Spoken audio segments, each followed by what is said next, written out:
In this lecture, I would like to continue with comparing two populations using two samples. And we are going to be following a three-step procedure here. And the first step, we are going to assume that the responses from two different treatments follow normal distribution, and they are going to be independent from each other.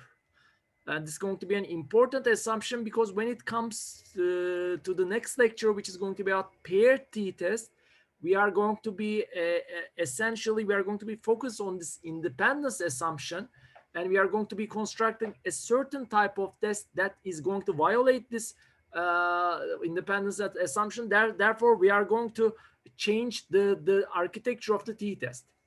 Now, after that, we aim to decide on which parameters, population parameters, are going to be compared. If you are talking about normal distribution, that may be population mean, population variance, or if you are talking about Bernoulli distribution, that may be population proportion, or the Bernoulli distribution probability P, or Poisson distribution, that may be lambda, any parameter. Then once we actually construct a hypothesis test, then we are going to collect this time two samples, each one from each population. Then we are going to use the convenient statistics and the statistical test so that we are going to be able to test the hypothesis constructed in step 2.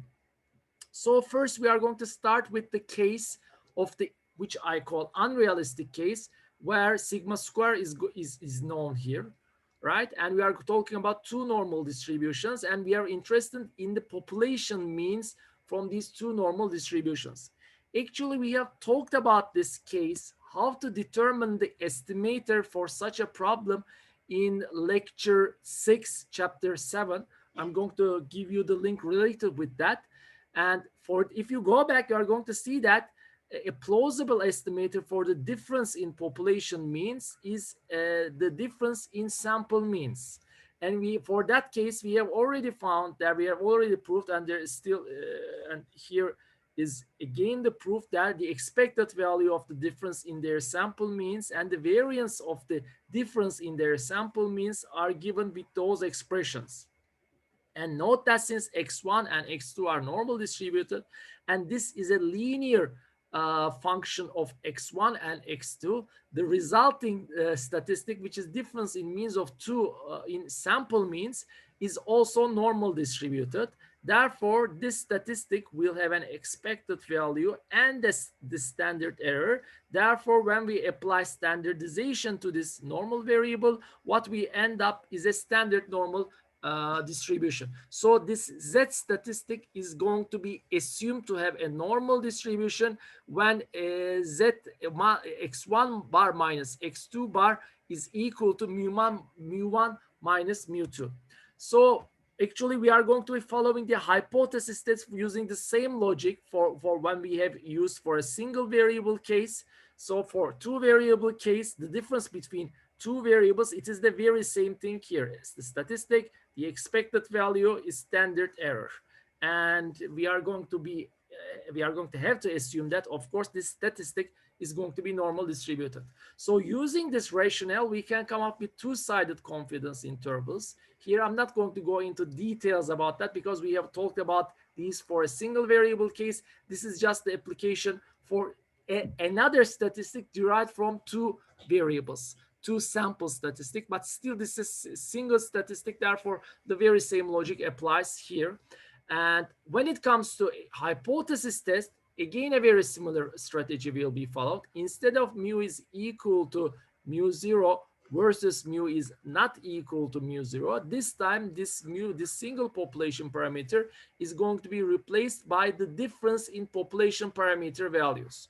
So the difference in population parameter values is going to be delta or D0, or it's not equal to delta 0. So the corresponding test statistic is going to be equal to x1 bar minus x2 bar minus this hypothesized, null hypothesized value and the corresponding standard error term.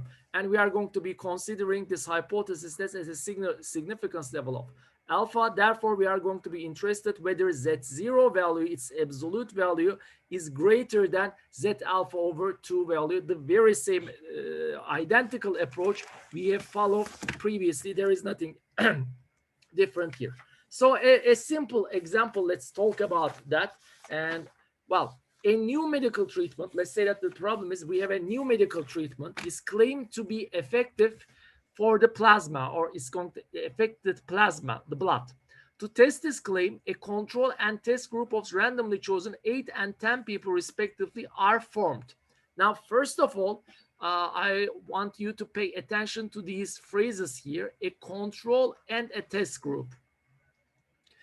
I have already talked about that. Since we have the placebo effect, which prevents us conducting experiment only for the case of applying the treatment, right? Because then people would not, then the result may be actually the result may be due to psychological factors. So when you tell a person that you apply the treatment due to his psychological, what we call placebo effect, that person believes that that treatment is going to make him or her fine, that belief plus treatment effect is going to be the result. Unless that say that this person gets better, but then in this case you would not know whether this is due to treatment or the effect of the effect of the psychological state of that person, that his or her belief that this treatment would make him or her well. So due to that, to overcome this obstacle about that problem, we divide the people into two, or the groups into two, and we tell both of these groups that we are going to give you a treatment. So in both groups, there is a psychological effect that I'm going to get better kind of thing. And on the other hand, this group treatment is applied, whereas to this group a placebo is applied. Therefore, the given substance has not active ingredient, right? So this group, this one with the placebo, is called a control group. And this one to which the treatment is, the actual treatment is given, is the test group. But note that, I repeat again, the people inside this group do not know whether they are given the placebo or the treatment to prevent that psychological effect distort the findings. Anyway, so here the treatment, which is called the test group, is consists of 10 people, right? So this is N2, and N1 is going to be equal to 8. 8 people here if we name the control group as the first group and the treatment as the second group. Of course, you can give any number to them. All right, and a specific measurement related with blood cells is performed on each subject. And the sample mean of measurements from the control and test groups are found to be equal to 79. So from this group, X1 bar values count to be equal to 79 units. And from the second group, which is the treatment group, test group, X2 bar is equal to 83. Now, as you can see, these are different, but the question is, are they sufficiently or statistically different from each other? Statistically, whether the difference is statistically significant. All right, so the theory, actually, we should have constructed the hypothesis test before the data are taken, but I just forget about that. But you just assume that that is the case, so we rewind the time. So first, the hypothesis test. The hypothesis test is actually equal to mu2 is equal. So let's see what the hypothesis test is. It should be somewhere here. Test the claim. What was the claim? A treatment is claimed to affect the plasma. Here, for this case, I'm going to take, in a previous question, if you recall, I think in lecture 7, in lecture 8, quite possibly I'm going to again give the link. I call the treatment as only have a positive effect. So for a flu treatment, you would like to decrease the recovery period to be smaller than the people with the placebo. But for this case, I'm going to take the concept of being effective, whether there's a change in population mean value or not. Well, of course, it depends on how you define it. So it has got nothing to do with statistics. It's case dependent, or it depends on the issue on which we are applying the statistic. So I'm going to construct the hypothesis test in this manner.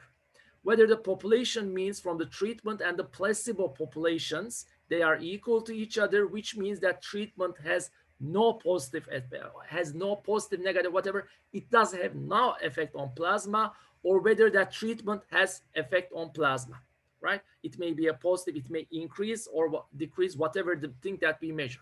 Once we construct this hypothesis, and note that we are going to be constructing this hypothesis at a certain significance level, nothing is given here, so I use the default value, which is used in many studies, which is alpha is equal to 0.05. The statistic that I'm going to be using is actually Z0 is equal to x1 bar, x2 bar minus mu2 minus mu1. I'm very sorry, I should keep the order of these. Please be careful about that. Since I defined this way, you could have defined any way that you like actually.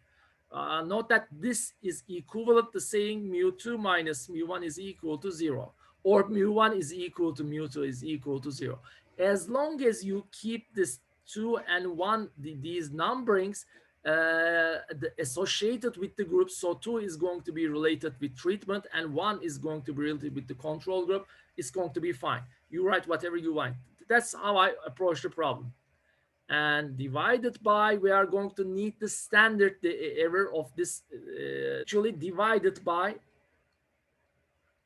n1 plus sigma 2 square n2 in square root, which is exactly this standard error term here, which has actually been derived using the variation of x1 bar minus x1 2.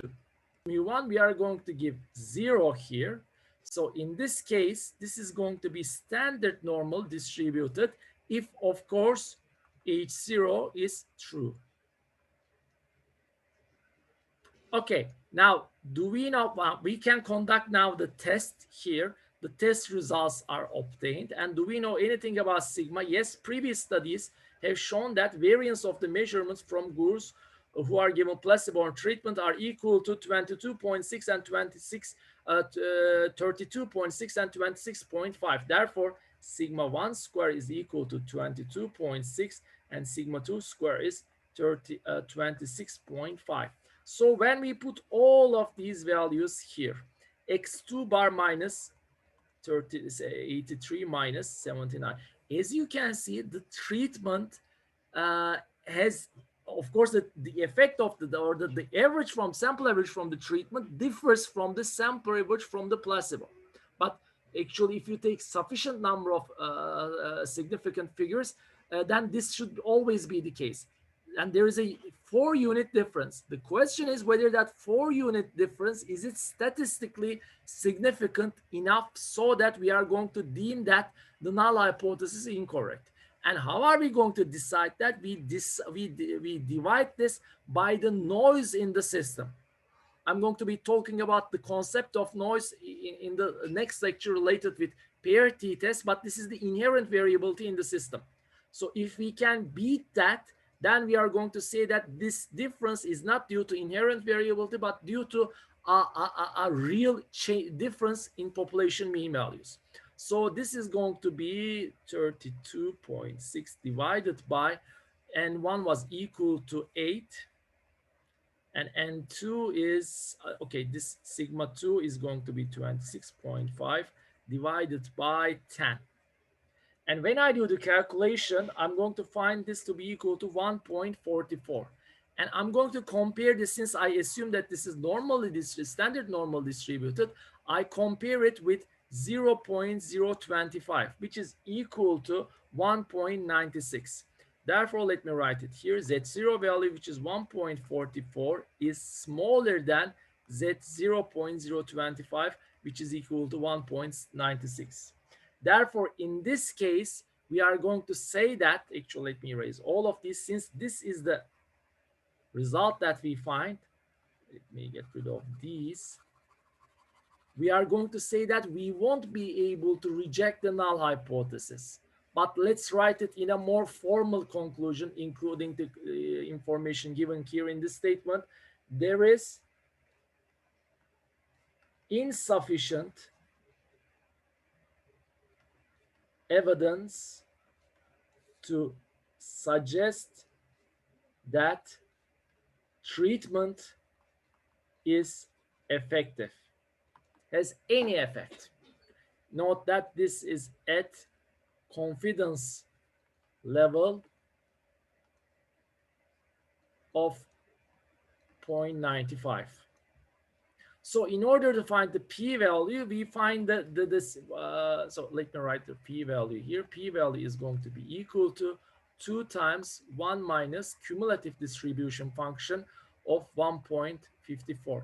This gives us the right-hand tail area. When you multiply it by 2, we find the p-value, and this is going to be equal to 0.123.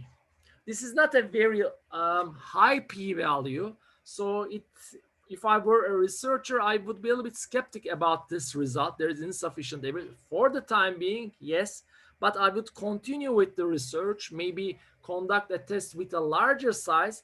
It may be possible that this has really some effect, but we may be missing it. So it is possible that we are committing a type 2 error here, because this is a pretty much not a very high p-value.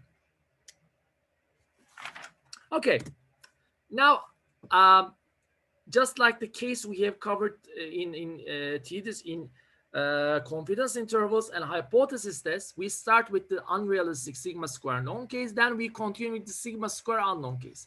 The same question.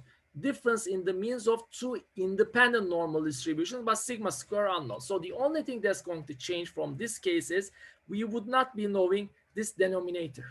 And as you recall from the previous chapters related with confidence intervals and hypothesis test, we can replace this sigma square by the sample variance. But when we do that, this normal distribution turns into t-distribution.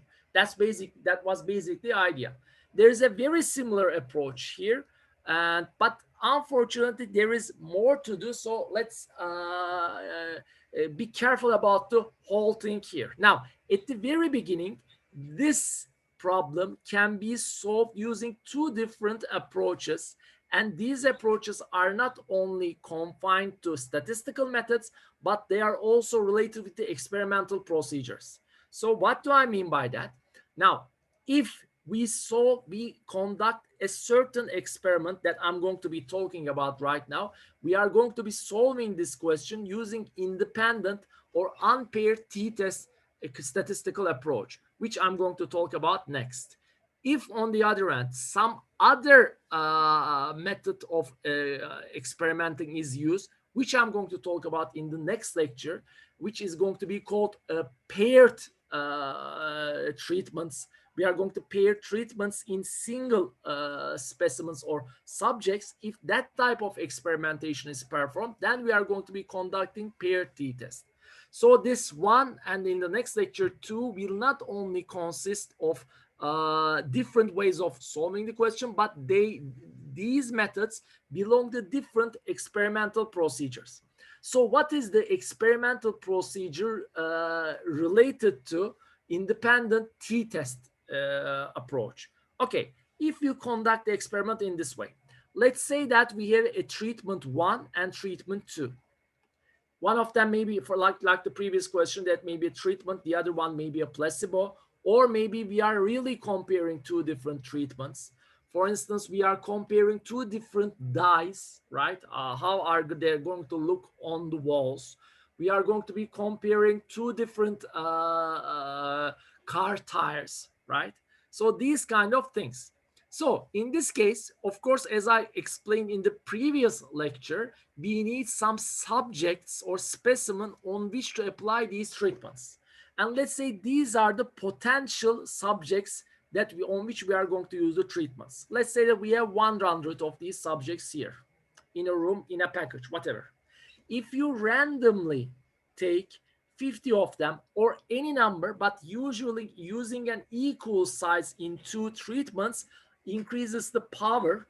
But I'm not going to go into the details. That's usually why equal sample size for both treatments are taken, but that's not the heart of the issue. The heart of the issue is if you randomly divide this into two, right, and apply treatment 1 to this group and apply treatment 2 to this group, this type of experiment will be solved using independent t-test. This is the approach. This is the idea. You may say, how is that? There may be any other method that we can use so that we are going to divide these subjects into two so that we can construct these tests. I'm going to talk about in the next lecture. But if this is the approach, then we are going to be using this the statistical test method. So I repeat again, the experimental procedure is related or is connected to the statistical procedure that we are going to be using. So the idea here is that when we are going to be randomizing, right, these two groups here. Let's see. Now, once we conduct this test, after we conduct this test, and now we are going to be using, as I said, surely independent t-test. Still, there are two different routes that we may take. If we have some prior information about these tests or these experimental the outcomes from our experiment, such that we know some idea, or maybe we are 100% sure that there is such a relation between the variances of two populations. So what do I mean by that? Now, this is a sample. So this sample is on, we are going to be using treatment 1 on this sample, and we are going to be using in treatment 2 on this sample. If somehow we know that in a whole population consisting of treatment 1 samples, treatment 1 on which treatment 1 is employed, call it X1. But this is not confined to only to those specimens on which treatment 1 is employed. This is all the possible X1 past future the outcomes of subjects on which treatment 1 is employed, and call X2 the very same thing, but this time treatment 2 is employed. So these are populations here, right? We don't know what these populations are. Actually, the question what we are interested in is whether mu1 is equal to mu2 or not, or whether the difference between them is equal to some value, is equal to some delta 0 or not. So this is the question that we are after. We are talking about population parameters. On the other hand, if somehow we know that variance of these populations is equal to each other, note that somehow this looks like this in the previous case. Here, let's see, we have sigma known. For this case, sigma is unknown, yet on the other hand, for these two different treatments, we know that they are, whatever the sigma values, sigma square values are, they are equal to each other. If such an information exists from our prior work or theoretical, some theoretical information, whatever, so this is going to be equal to a single sigma square value. So they are unknown, but they are equal to each other, which are called homogeneity of variance. If this is the case, this is going to be the test we are going to be following. So it's going to be a sub-test of independent t-test. So when this experiment is conducted, and you know that variance of these two treatments are equal to each other, then you conduct this test. And in case 2, I'm going to be talking about when this specific test is conducted using randomization to both groups, then these variances are not taken to be equal to each other, then we are going to be following this statistic. So this is the idea. So usually the arithmetics and the procedure is very easy, but when to use which one may become a little bit difficult if you do not consider these issues carefully. So what we are going to do here is, there is nothing new here under the sun. It's just variance of x1 bar minus variance of x bar 2. Why do I want to find this? Actually, this is exactly equal to this statement here, variance of x1 bar x1 2. Actually, it's equal to this. We have already found it. And I write this again. Now, since these are known to be equal to each other, but unknown to the experimenter, right? We don't know the exact value, but we know that they are equal to each other. So we can take into the common parentheses of sigma square. And now, in this case, this part is going to be 1 over n1, 1 over n2. That is nothing new here. Now, this part is new. In order to estimate this quantity, we use something called pooled variance estimator. So this is the variance of both x1 and x2.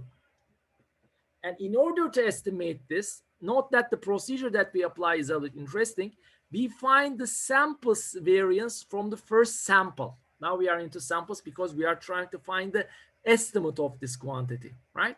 So we find the sample variance from the second sample. We find the sample variance from the first and second samples, and we multiply them with their degrees of freedom. Therefore, if we write this, since S1 is equal to from I1 to N1, whatever number of observations in the first sample, is going to be X1 I may say, X1 bar square over 1 minus over 1, and 1 minus 1 gives us the S1 square value. When you multiply N1 minus 1, this is going to be cancelled. And the very same thing here is also, this is going to be from I1 to N2, x2I minus x2 bar square. So basically, we are taking each observation in x1 and x2, right? These two separate treatments employed or applied to different subjects. We subtract from their own x1 bar and x2 bar values. Note that we do not take a common x bar value. So we separately find the squared deviations. We add these values and then divide this by the corresponding degrees of freedom, which is like averaging. So the corresponding degrees of freedom for this case is N1 minus 1 plus N2 minus 1, which is going to be N1 plus N2 minus 1. And this is what we call the pooled variance estimator.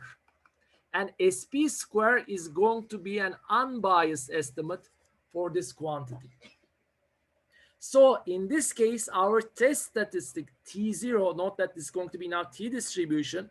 Why is going to be t-distribution? Because we estimate this population variance using sample variance, or here weighted average of sample variance values. So it's going to be x1 bar minus x2 bar minus mu1 minus mu2, their true values, divided by this is actually this one is related with this quantity here. Let's bring this quantity in square root. So this quantity is going to be in square root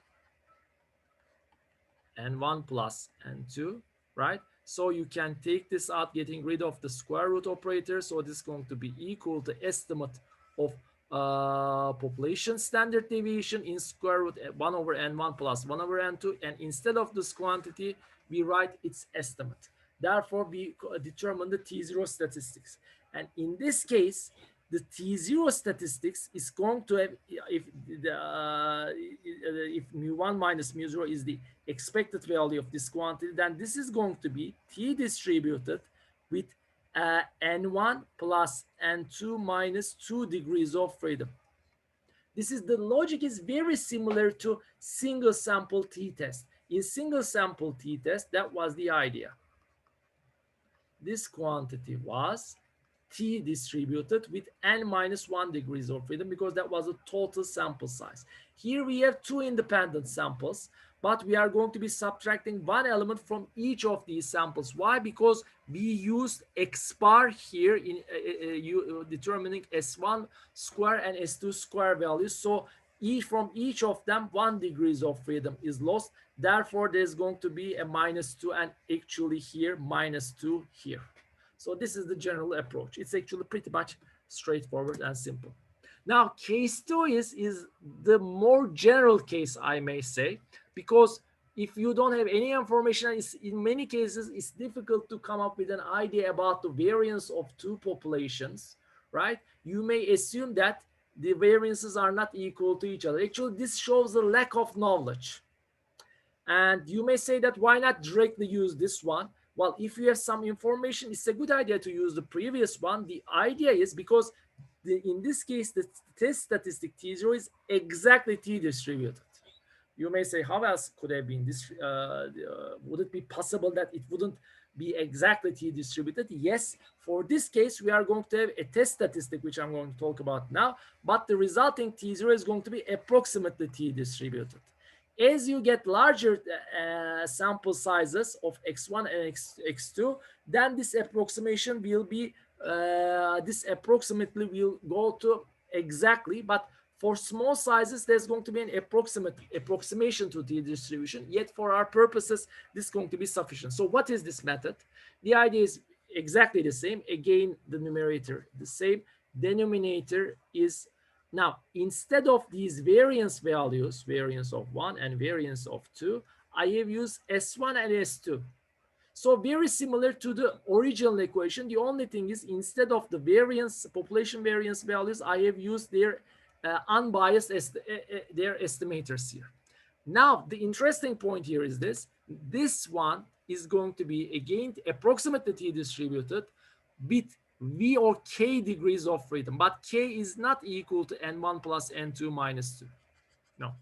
K is going to be found using this expression, which seems like a little bit of a long formula. That's also in your textbook.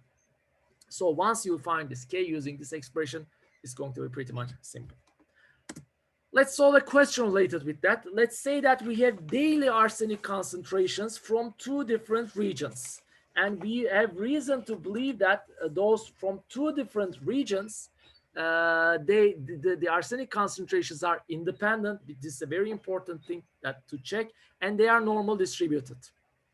All right, we take 10 daily measurements, and these are the following results, but let's leave it to the end, because first we are going to deal with the hypothesis test. So test to claim that arsenic concentration in both regions are identical. So this is the test. So therefore, if I write x1, again, I define all my variables. X1 is equal to arsenic concentration in region 1. And x2 is equal to arsenic concentration in region 2. Now my null hypothesis is the population means are equal to each other. On the other hand, that is both are identical, therefore is no one-sided additional information is given or inquiry is given. So very possible that the alternative hypothesis is that mu1 is not equal to mu2 kind of inequality. So we are going to test this hypothesis. Again, we need a confidence significance or confidence level. We are going to be taking 0.05 since it's not given any question. This is the default value. All right. Now we are going to be collecting 2 samples from those 2 regions. That's great. But there is another issue that we would like to consider. Now, we don't know anything about, we know that x1 and x2 are normal distributed. X1 and X2 are normal distributed. So let me write it a little more properly. X1 is normal distributed, X2 is normal distributed. But we do not know their mean values. And we do not know about also their variance values. But somehow, if you believe that there is an additional information that the variances are equal to each other, then we are going to be solving the question using this assumption.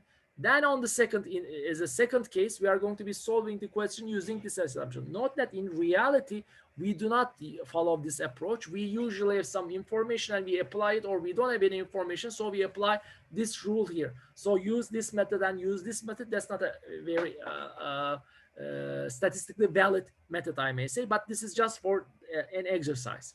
So once we agree on that, and let's say that for we have some prior information about those 2 regions, arsenic concentration in 2 regions, their variance seem to be equal to each other. Now we can conduct the experiment. We randomly take 10 daily measurements from both regions and we find these results. Now the question is, check whether this hypothesis test is going to be, so whether mu1 is going to be equal to mu2 or not. This is the idea. All right. So what we are going to do is, if this is the case, when we do this assumption, let's go back here. We are talking about this case here. The first thing that we do is we need to determine the pooled variance estimator. Since we are, and after we find the pooled variance estimator, we are going to put it as a square root of pooled variance estimator here. Very simple. So SP square here for this case is going to be equal to N1 minus 1. So it's 10 minus 1 S1 square plus 10 minus 1 S2 square 10 plus 10 minus 2. So this is going to be 9 times S1 square is 7.63. Please be careful. These are standard deviations, and here are variance values are required. And this is 15.3 square divided by 18. And if you do the maths, the result is going to be equal to 146.5. This is our pooled variance estimate. So actually it's going to be an estimate of the common variance here. Now what we are going to do is conduct the t-test, which is a simple thing. T0 is going to be equal to x1 bar minus x2 bar. So it's going to be 12 minus 12.5 minus 27.5. Again, be careful. I have defined x1, 1 as the first region and 2 as the second region. So you only need to be careful about this thing. So the difference between them are hypothesized to be equal to. Note that this can be also written as mu1 minus mu2 is equal to 0. So this is a null hypothesis value. So this is going to be basically equal to 0. And we are going to divide this by this standard deviation of 164.5. And here this is going to be 1 over 10 plus 1 over 10. And if we do the arithmetics here, the result is going to be equal to minus 2.77.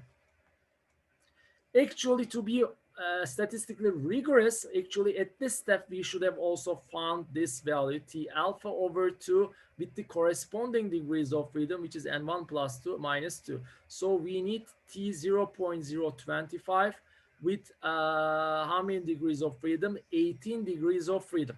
We need to also find this value. It is 2.101.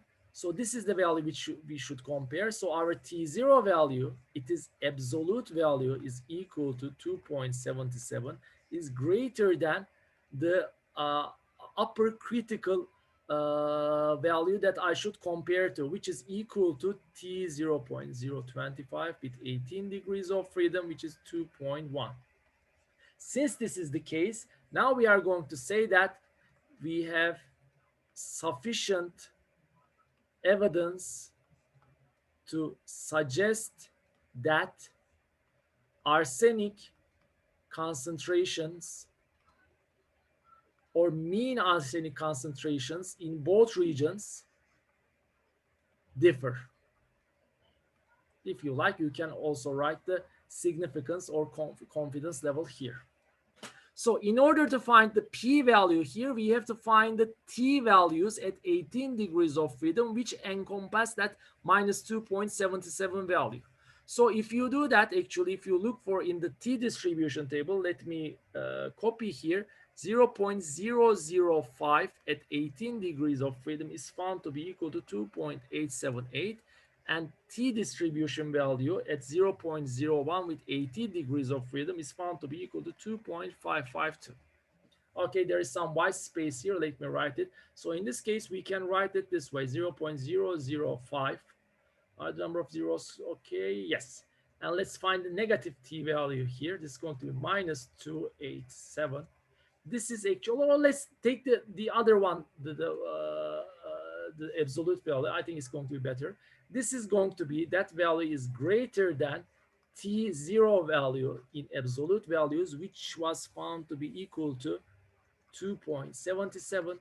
And this is greater than I forgot the degrees of freedom here, 0.01 with 18 degrees of freedom, which is found to be equal to, if I can find, 2.552 here.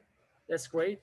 Therefore, the p-values here is going to be on the left-hand side, is going to be bounded by this value, and on the right-hand side, is going to be bounded by this value. 0.005 smaller than, I'm going to leave to this part now, 0.01. And here I'm going to write p-value, but not only p-value, this is going to be p-value over 2. Why? Because this is going to be only a single tail. And if you recall from two-sided hypothesis test, when we determine a p-value area here, we are going to multiply also by 2 or add the symmetric area on the left-hand side. because we are, the meaning of p-value was being as extreme as this value, and for two-sided test, being as extreme or extremeness may be in positive or in negative direction. Therefore, this is going to be p-value over, so the final result is going to be 0.01, is going to be smaller than our p-value, which is smaller than, I think now you are not going to be able to see because I'm writing behind my picture. So let me write it here, 0.01 smaller than p-value, which is smaller than 0.02. So this is the result when we assume that the sigma values are population variances are equal to each other. If on the other hand, when we assume that, or when we cannot assume that population variances are equal to each other, note that this is like a null hypothesis thing. So this is a really a strict result, a point shot, right? On the other hand, this is a much more general statement, which actually shows the lack of information. Anyway, if we have lack of information about variance, this is the assumption that we are going to do. And in this case, what we are going to do is the following. Let me get rid of all of these. Again, I need to write the hypothesis test here. Let me now write it in this form so that you can see that it may be written in different forms. Anyway, so for this case, we are directly going to be writing T0 in this fashion. So our T0 value is going to be equal to 24.5 minus 7.5 minus 0 divided by, in square root, is going to be 7.63 square divided by 10 plus 15.3 square divided by 10. And this result is going to be equal to minus 2.77.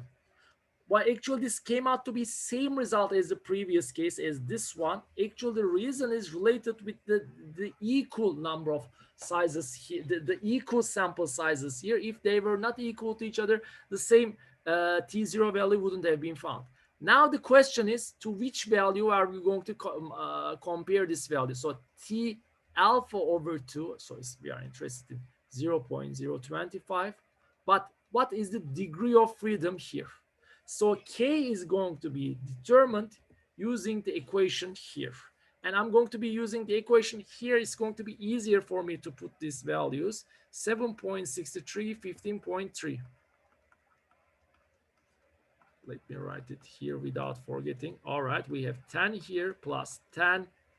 And we have square here. We have 7.33 square, 10 square plus 15.3 square over 10 square, 9. So when you do this calculation, let me see, this comes out to be equal to 13.2. When you round it off, this is going to be equal to 13. Actually, I usually use flooring function here. So if this were equal to 13.9, I would floor it down to again 13. The reason is, since this is the degrees of freedom, this is related with confidence interval. I prefer to take the lower degrees of freedom. So I'm going to be losing precision, but I'm going to be more confident in my result. It's up to you. You can round it off if you like, but I prefer the flooring function. By the way, flooring is or ceiling function. This one is flooring is rounding off to the integer to the lowest part. So this part, ceiling is increasing this integer by 1 irrespective of this value, and rounding off, which you usually uses ceiling if this value is greater than 5, and flooring, this is smaller than equal to 5, or maybe equal this on the other side. That's no big deal. Anyway, so now K is equal to found to be 13. So here we are going to be comparing this value with the significance level of 0.025 at the degrees of freedom of 13, and that T value is 2.160. And for this case, again, we find that the T0 value that we find in absolute value, 2.77, is greater than T0.025 with 13 degrees of freedom, 2.1. Therefore, again, now I'm going to write it, and not write the whole thing, but please do it in exams. H0 is rejected. and the p-value. This time we search for the p-value, t-distribution values with 13 degrees of freedom, which encompasses the 2.77 on the left hand side, on the right hand side. And if you do that, these are the values that we find. T 0.005 with 13 degrees of freedom is 312, or I'm sorry, I think 1 and 2 should have been replaced. And this is actually, okay, let me write it that way. This is greater than absolute value of t0, which is equal to 2.77, and this is greater than t 0.01 with 13 degrees of freedom, which is equal to 2.650. All right, therefore again p-value over 2 is smaller than 0.005, smaller than 0.01. Be careful with the change of the signs. I guess it's pretty much straightforward because these are t values, but p values are the areas on the right hand side. So if you have a large t value, it means that you move along the x-axis to the right a pretty much long distance. So therefore the remaining area on the right hand side is going to be small. So our p value is going to be between these two values.